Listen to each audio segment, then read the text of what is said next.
ما رح تطلع تحل حزب البعث؟ أكيد لن نحل الحزب، ولا يحق لنا أن نحل الحزب. شو ده حزب بيي؟ أنا مؤتمن متمسك في هذه الأماني.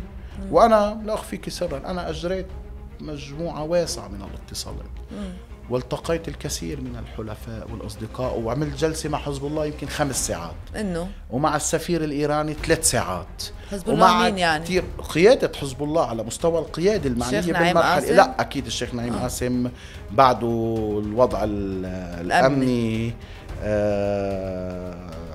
لا يسمح بأنه يبلش يعمل لقاءات، بس قيادة حزب الله المكلفة على المستوى السياسي وبأعلى الهرم، ومع السفير الإيراني 3 ساعات، وكان كلياتنا سوا، حتى مع الحلفاء والأصدقاء والمحبين.